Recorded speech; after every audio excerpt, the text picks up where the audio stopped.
Major support for Out to Lunch is provided by the law firm of Jones Walker, established in 1937 with over 375 attorneys in offices throughout the U.S., providing a comprehensive range of services to a local, national, and international client base.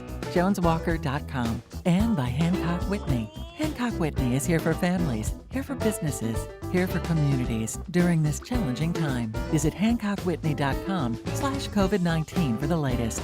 And by Short & Associates, legal recruiters in Louisiana and Texas.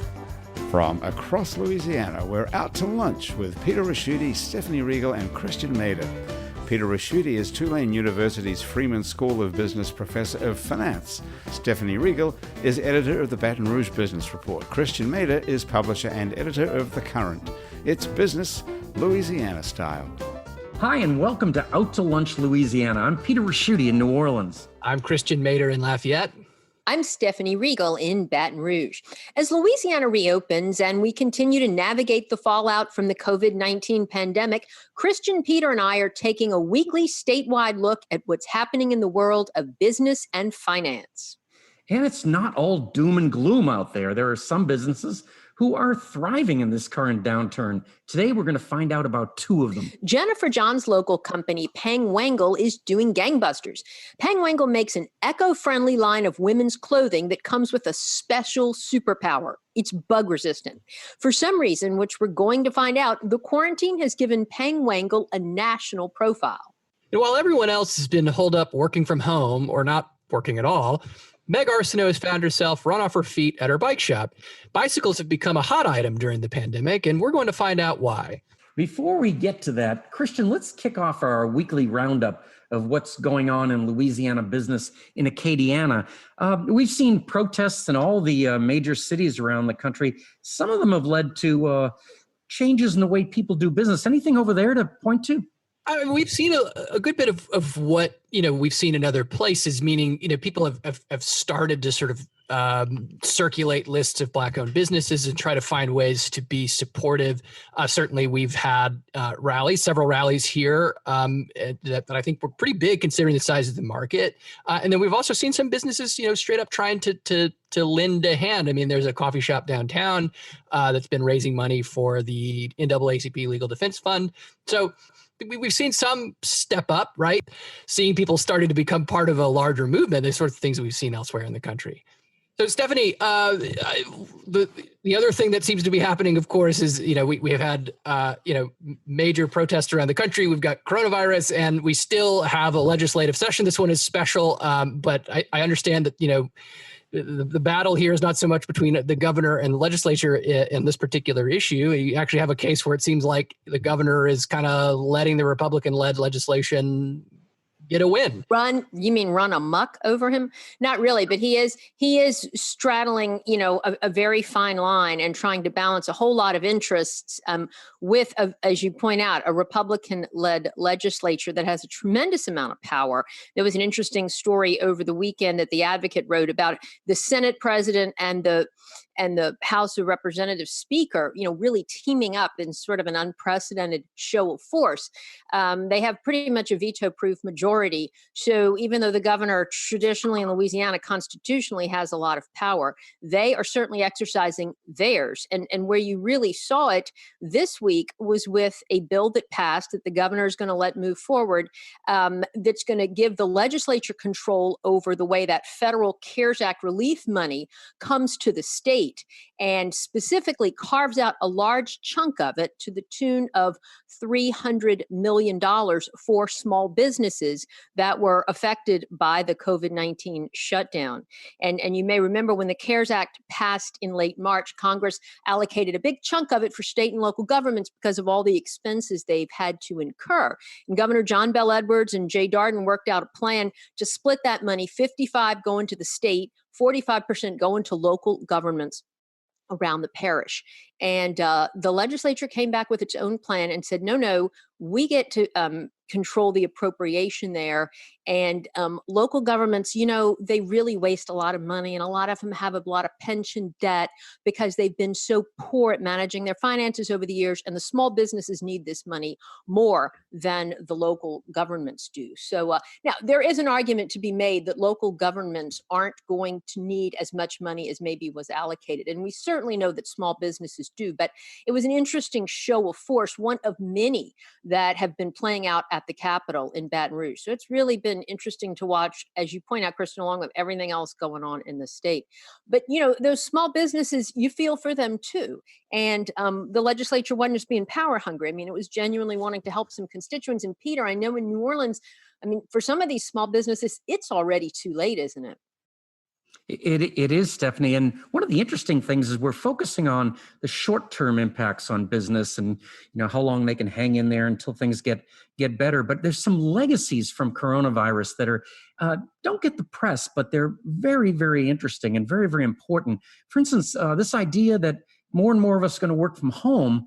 We talk about who benefits from that and who loses, but sometimes it's not so obvious. Like there was a good story this week about a couple of sandwich lunch kind of places in the CBD, the Central Business District. You remember when CBD stood for a part of town, and that don't have they've really folded up for forever because they just won't be as many office workers that need to eat down there, and a lot of them have moved out of there. And this is kind of forever stuff. Of course, one of the things about downtown areas, so many offices had been converted to apartments and condominiums, and that wasn't their market either. So there's people that are making short-term decisions. There's others that just realize that a lot of this stuff has changed forever.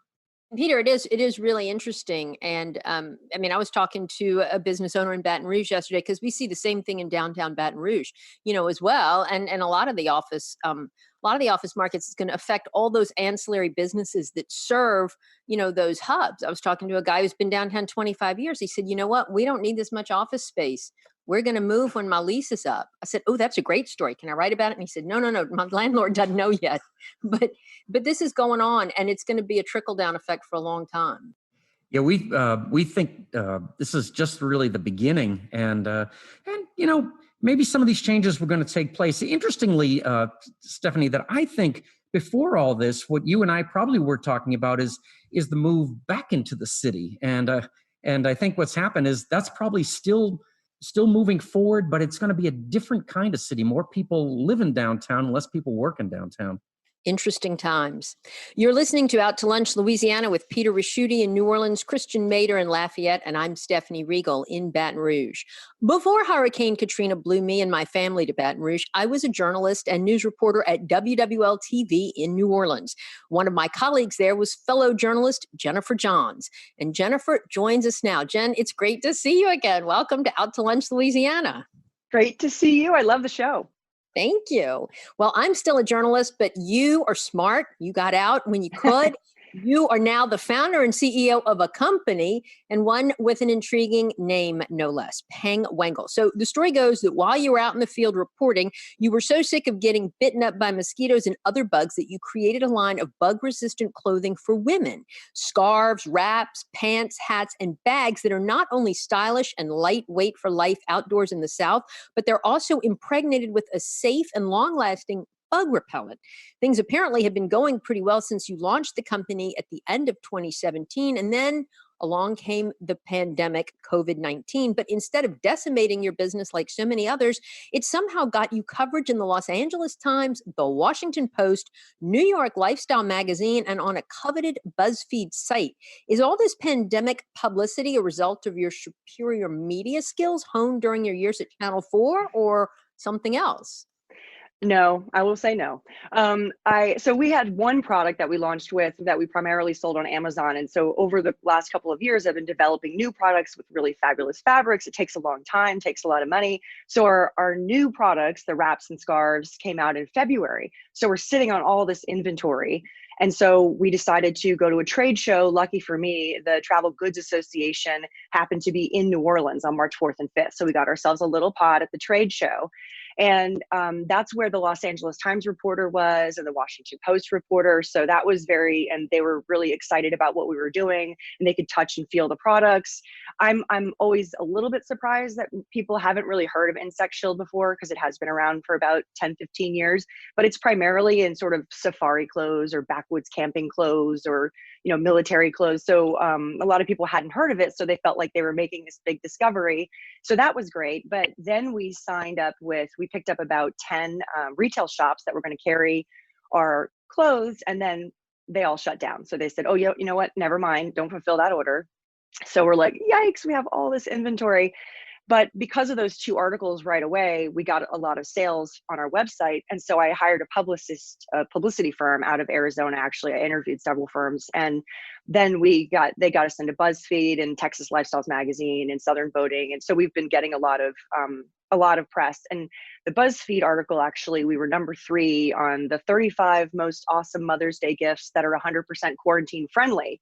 So even though we had positioned ourselves as a travel brand, because I figured people who are looking for bug repellent apparel, they don't want to get dengue fever while they're in Jamaica. They don't want to get malaria while they're in Africa, the yellow fever.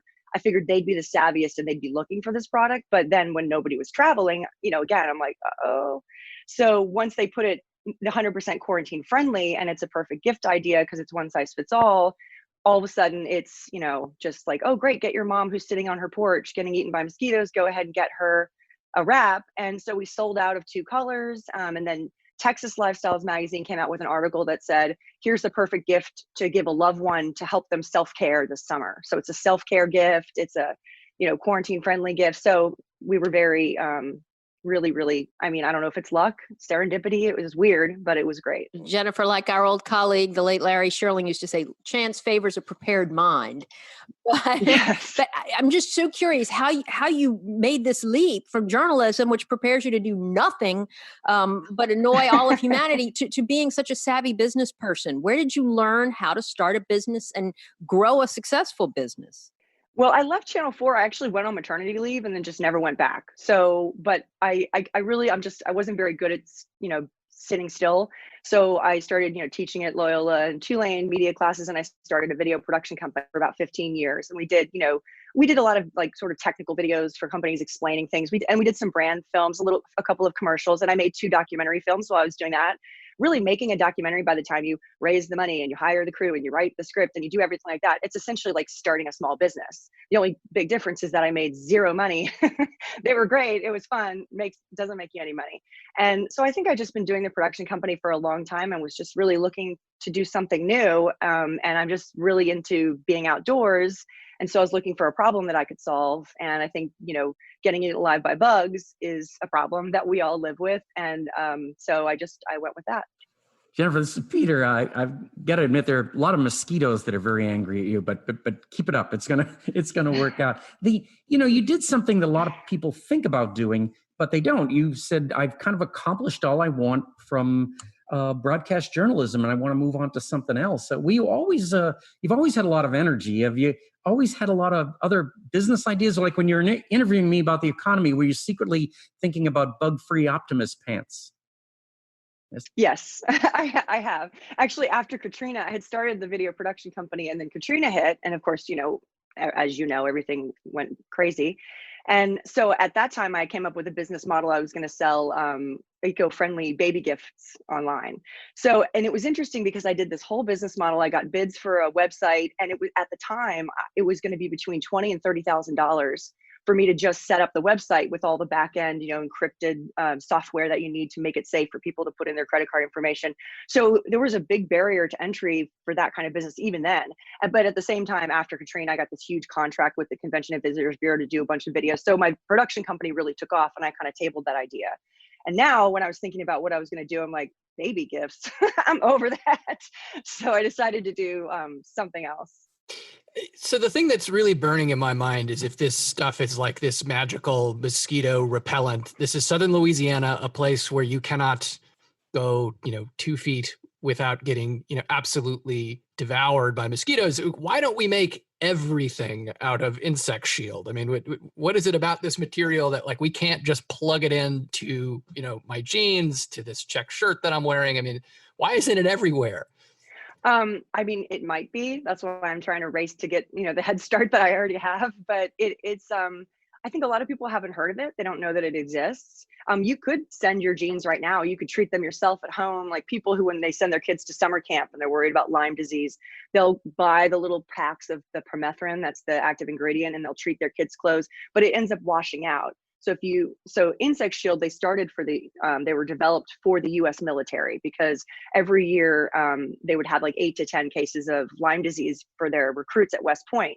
And so after they had Insect Shield develop this technology. So it's their proprietary formula. They're the way that they bind it to the fabric so it doesn't wash out for 70 washes. So, and they will now license to different businesses. So it's out there. You just, I'm trying to take it a little bit more mainstream.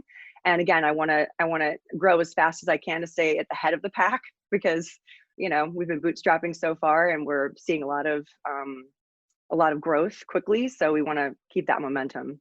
Jennifer, what are your plans, besides the rapid growth? I mean, are you hoping to cash out and sell the company in a couple of years? Are you still operating this out of your house? I mean, how is this all going? I am. I have a laundry room / office / guest room that is my place where I keep my things, but I also have a big storage unit. And so, yes, very much bootstrapping right now. I'm kind of over that. And I really would like to, we're looking into moving into another space. I think with growth, we have a couple of reps, a Canadian rep. Apparently they have vicious, big mosquitoes in Canada. Who knew? I did not know that. And, we have a rep in California who's trying to get us in the national park, gift shops, that kind of thing. So we want to go there. We're also in Amazon Australia now. So we're going overseas. We're going to see how that works out. And I think for me, because I'm not a journalist anymore, but I am a storyteller. That's what I'm passionate about. That's what I do. So I think that, we have a blog, we make videos. We're going to launch a podcast pretty soon talking about outdoor adventure, that kind of thing. And so in a perfect world, I would focus on that aspect of it, once the business gets to a certain point, and then, have other people running do the accounting and all that stuff that I really don't care that much about. But yeah, of course, eventually we could sell. Absolutely. I mean, you got to always have an exit strategy. And Jennifer, you make all of this in the U.S. We've had so many people on the show that design in the U.S., but they end up manufacturing it somewhere else. How have you been able to do it? Well, I think we set out to do it in the US because there's really 3 reasons. So number one, you have a smaller carbon footprint. So sustainability is a huge part of the brand. So if we're primarily selling in the US, we don't need it to be shipped halfway across the world, so that's one thing. The other thing is I think we want to, of course, create American jobs or support American jobs. The other thing is that it kind of makes you more nimble. So the minimum order quantities are smaller. I can get a small sample batch of yardage and have it in Los Angeles is where we have it made, and our facilities, by the way, they pay a living wage with health benefits and paid time off, that kind of thing. So, and we can make 300 items of a product and see if does it sell. Whereas you go overseas and you're going to have much larger minimum order quantity requirements. So when you're looking ahead at the folks that are going to compete, right? When you're saying you're trying to get ahead of this sort of thing, I mean, but then we're also talking, it sounds like your costs might be kind of a little bit more expensive. I mean, how do you stay ahead of that if you're not buying in the large batches? Scale is going to come to play once you kind of have more competitors in the market, right? Right. Well, we ordered about a little over 2,000 units in February, and we've almost sold out. So when I reordered, I reordered without the little fees of the small batch production. So I'm already getting my margins up a little bit that way, but also we don't have the overhead of, a bricks and mortar store. As you know, they're struggling, a lot of them. And that can be 50-60% of your overall operating budget is running a store. And so I think that we can stay lean and mean and still offer, good prices without sacrificing our profit margins. Jennifer John is founder and CEO of Wangle. Jen, thank you so much for joining us today on Out to Lunch Louisiana. Thank you. This was fun. You're listening to Out to Lunch Louisiana with Stephanie Riegel in Baton Rouge, Peter Raschuti in New Orleans, and I'm Christian Mader in Lafayette. Over the course of the last few months of the pandemic, myself and other reporters have been asking what seems like an endless list of questions for which there are no known answers. How long will this economic downturn last? What happens when government assistance runs out? What is the future of education, of tourism, of entertainment, public spaces? The list goes on and on. But in the middle of all this uncertainty, there is one economic question we're going to get a definite answer to right now. And that question is, why, during a pandemic and its historic economic fallout, are bicycle sales through the roof? To answer that question, we're not turning to an economist or financial pundit. We're turning to Meg Arsenault, owner of Hub City Cycles in Lafayette. Meg, welcome to Out to Lunch. Oh, thanks for having me, guys. Last time you were here was back in 2017, and since then, a lot has changed, especially over the last few months. And while the rest of the country has been struggling to stay in business, you've been struggling to keep up with business. So what's going on with bikes? Well, literally, we moved to a new location downtown, about a block away from our old location, 1 week prior to COVID. And so it was a lot of uncertainty when we moved, right? I was super nervous. And literally the next day, I had people lined up outside of my door waiting to get their bike fixed. And then everyone bought all the bikes that I had left in my shop. And then I bought 50 bikes. Then all those were gone in a week. And then I bought another 50. And then all those were gone. And in this last 3 months, I have sold more bikes than I do in a year. So it's just been incredible. And then now we're out of bikes until probably mid-July. So we're just pre-ordering bikes right now. There are no bikes to be had. All the bike companies are out of bicycles. So you kind of dodged, I think, unintentionally my next question, which is like, it's summertime, right? which would make you think, okay, well, this is the time that people may be less inclined to go biking. At least that's the conventional wisdom. I was going to ask, will your bike sales slow down? And it seems like that is a moot question because you don't have any bikes to sell anyone.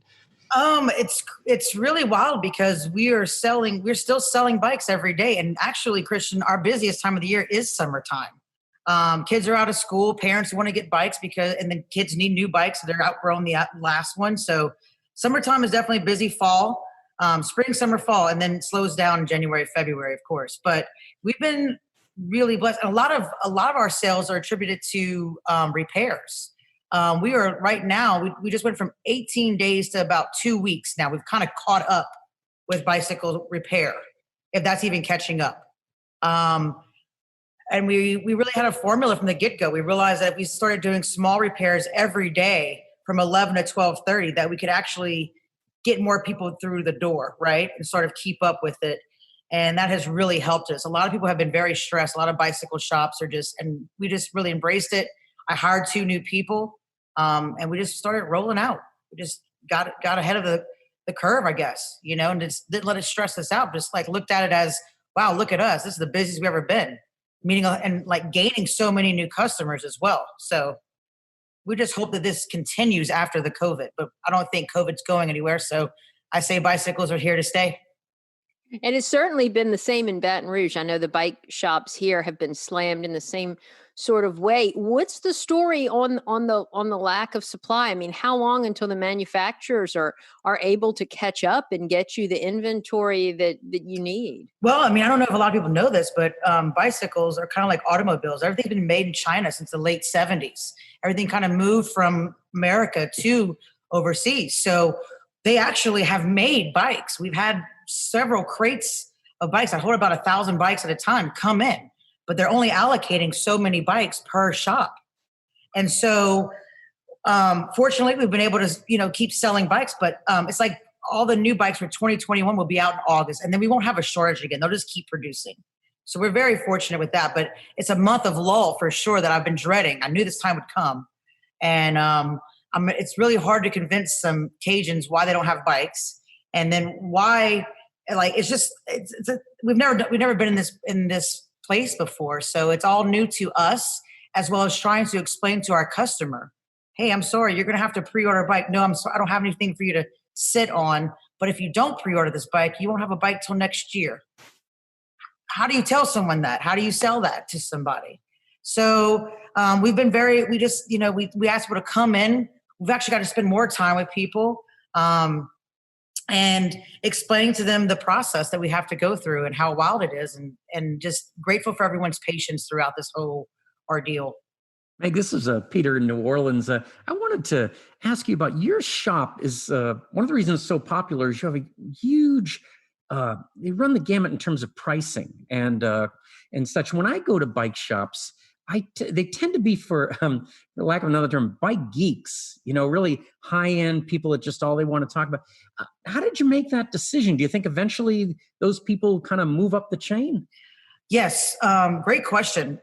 So my business plan was to be a neighborhood bike shop. I didn't want to, I definitely can sell high-end bikes, but I can sell more bikes at a, more affordable price range, right? I'm only going to sell so many $2,000 bikes, but I can sell, I sold $250 bikes. So, it's just supply and demand, just figuring out whatever works for you. Now, building bikes is hard because bikes don't just come built, right? They come in a box. So you have to assemble them. And a lot of people don't understand is it takes a skill. I have people with 10, 15 years experience building these bikes, and it still takes them probably around an hour to build these bikes. And so you also have to take into consideration into your profit, your loss. And so selling low-end bikes I don't have a lot of profit there, right? So, but yeah, we are a neighborhood bike shop. We also sell used bikes. I'm out there. I'm searching for bikes every day at different places, like Craigslist and whatnot, and Facebook Market, trying to find used bikes I can bring it in, fix them up. So let me ask you a question about riding, because I am a cyclist and I have been for years. And so when this happened, I was right there jumping on my bike. I ride it almost every day. And one of the articles that a Dutch cycling magazine posted in March that made the rounds on social media talked about the distance you have to be safely when riding with a group to avoid getting COVID. And it was something like basically a half a mile. So all sorts of people, well, the guys I ride with didn't want to ride in a group anymore. Other people, maybe not so much. But is there any best practices? Is it safe, during this pandemic to ride in a group? It doesn't seem to be bothering your customers apparently, but do you have any wisdom on that? Sure. Stay with people you've been hanging out with throughout the COVID, your family, I know for us, we just see the same people. I'm in a shop that I go through probably seeing 30, 40 people a day. I wear a mask. I ask that my customers wear a mask. Is it hard? Yes. Not everyone wants to do it, but as long as you're outside, I think that you're safer, but get with your family, ride with them. We have a little group that we ride with, but we definitely stay distances when we stop. We're not sitting next to one another. You can still practice social distancing on a bicycle. It's actually the easiest way, I believe. Meg, lastly, you kind of mentioned earlier that, you've hired a couple more people, you've sustained more volume, that you feel like it doesn't, you said COVID seems like it's kind of here to stay, but we're all sort of hoping that it isn't. So, do you think that the things that are making people want to, bike more during the pandemic are going to stick around? Is that something you're counting on? Well, I hope that people learn from this whole thing. The silver lining is that everyone needs to slow down. They need to put down, their phones or whatever. And there's people right next to you to hang out with. And I think a lot of people discovered that. I don't know about for y'all, when I would drive around, I was picking up bicycles too in neighborhoods to repair. And I was driving around, I would see families outside. I haven't seen that since I was young. People biking, people hanging out outside, playing basketball with their kids. So yes, I hope that this does stick around. I hope that we can all, be outside more. That's what I'm hoping for. I hope COVID is gone as well. But we all know that it's hard. I don't see a lot of people with masks on, and we know how it's spread, right? So let's see. Yeah, we all hope that the pandemic goes away, but maybe that we stay connected. Meg, thanks so much for joining us. Meg Arsenault is the owner of Hub City Cycles in Lafayette. Thanks for being on Out to Lunch. Thanks for having me, guys. And thank you for joining us for this edition of Out to Lunch Louisiana. We edited these conversations to fit into the time slot on your local NPR station. You can hear longer versions of these conversations wherever you normally get your Out to Lunch podcast. If you're not an Out to Lunch podcast subscriber, search for Out to Lunch Baton Rouge, Out to Lunch Acadiana on your podcast app. At some point, we're going to go back to hosting Out to Lunch around the lunch table. Mansur's on the Boulevard in Baton Rouge is open. You can eat at the restaurant where they have 50% occupancy and outdoor dining, or get pickup. In New Orleans, Commander's Palace is closed, but you can have a range of ready-to-cook items shipped from Commander's Kitchen to yours anywhere nationwide. Information is at goldbelly.com. Our Lafayette Out to Lunch restaurant, the French Press, is doing curbside takeout. You can pick up their regular menu items or a family dinner, and you can get delivery through Waiter or Grubhub. Out to Lunch Louisiana is a production of INO Broadcasting. The producer of our show is Grant Morris. Our technical director is Eric Merle. Photos from this show on our website and social media are taken by Jill LaFleur. I'm Stephanie Riegel in Baton Rouge. I'm Christian Mader in Lafayette. And I'm Peter Raschuti in New Orleans. Thanks for joining us today. We'll see you back here next week for more Out to Lunch Louisiana. Major support for Out to Lunch is provided by the law firm of Jones Walker, established in 1937 with over 375 attorneys in offices throughout the U.S., providing a comprehensive range of services to a local, national, and international client base. JonesWalker.com. And by Hancock Whitney. Hancock Whitney is here for families, here for businesses, here for communities during this challenging time. Visit HancockWhitney.com/COVID-19 for the latest. And by Short & Associates, legal recruiters in Louisiana and Texas. Mitchell Foreman wrote and performs all the music on Out to Lunch. You can hear Mitchell's music anywhere great jazz is sold or streamed, and at mitchellforeman.com.